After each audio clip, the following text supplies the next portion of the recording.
Hi, welcome to Made to Heal with Angela Brown. So today is Sacred Sunday, but any day of the week can be sacred for you. So if it's not a Sunday, please continue to watch. I like to do a positive message in each category of different days of the week. And today I was able to get um, some great insight on some just thoughts that people shared today.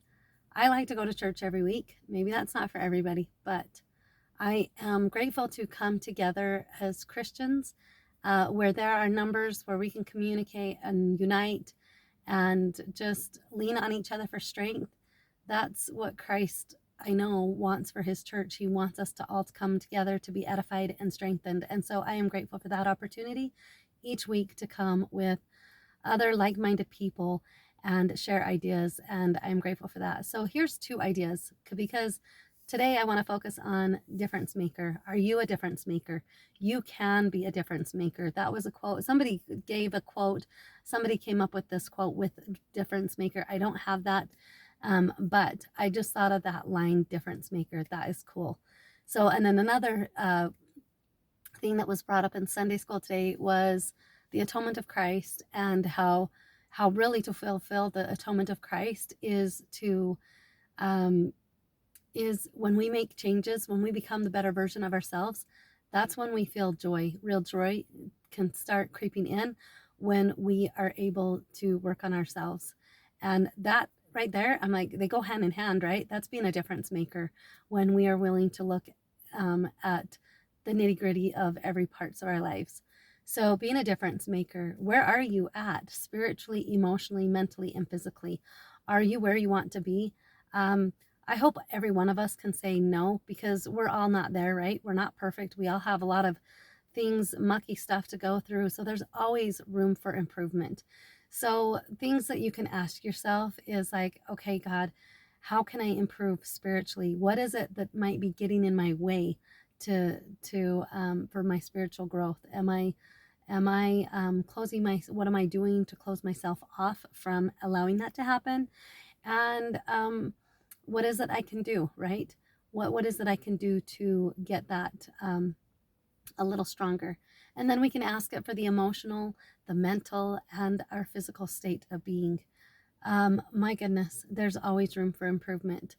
Um, a lot of, being in an unhealthy mindset for 30 plus years, I was just focused on making sure I was looking outwardly, picking apart what I didn't like seeing outside myself, right?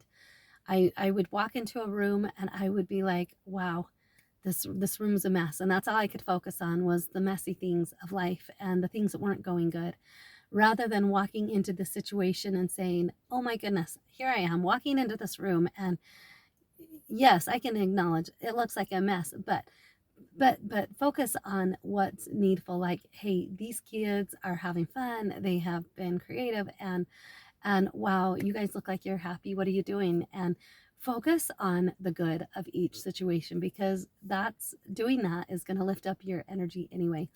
We need to put the focus on the good. And a lot of times that takes me taking off my dirty lenses and putting on God's lenses, which is perfect, right? He has perfect, clear lenses, and He's able to see. And with His perspective, we can see things a lot more clearly. And when we allow Him to do that, that's what living a God-led life is, right? So here's the deal: the world wants us to think if we just change things outside ourselves, if we can have control over people, things, or situations, if we can have that control, then we'll feel better about things, right? If we just focus on that, it's more tangible. We can have it on, and then if we can fix and change the outside of our realm, then we're going to be so much happier and more at peace. And I'm here to tell you that was one of the first things when I hit rock bottom. That was one of the first things God had taught me was change comes from within, and it's not our job to change the things in our outside world, outside ourselves. It is not our job. It's impossible. You do not control the weather. You do not control the actions of other people. You do not control the outcome of a sports team or whatever. That is completely, all of this stuff is completely out of your control. But what we do have control over is our thoughts, our intentions, our actions. And we have control over acknowledging our weaknesses and things that are not so much our strengths, and how we have that capacity to really look at our heart and our mind and get them in line, more in line with God's will. So when we do that, when we are able to make changes spiritually, emotionally, mentally, and physically, to work on this beautiful sacred temple, because that's what we are. We are temples. We are sacred. We are miracles. We are God's greatest creation. You are God's greatest creation, a part of God's greatest creation, which is the human being, right? We are made in the image of God, and He cares for us, and He wants us to have joy, and He wants us to have happiness.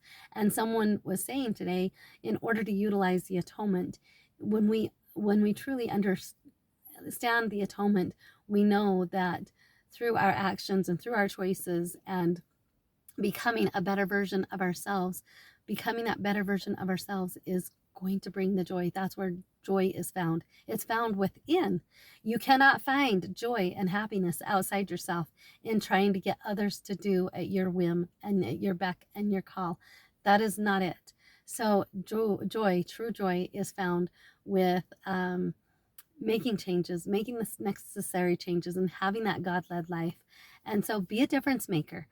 I want you to think of how it is you can be a difference maker in any situation. Say a quick little prayer before a phone call, before a conversation, before something hard that you need to do, that you feel like you've got to get out of your comfort zone and approach a situation. Always approach it with prayer. And when you approach it with prayer, that right there is being a difference maker, because you are choosing to have that God-led version of yourself rather than coming off with things from the top of your head. So God bless you in your healing journey. God bless yours. And I just want you to know that God sees you and He hears you and He loves you, and you are always doing so much better than you think you are. And I ask that you please like and subscribe to this channel and share it with others. It's a positive message to help you in your healing and growing and every season of your journey of healing and life. God bless you. Until next time, we'll be talking to you later. Bye.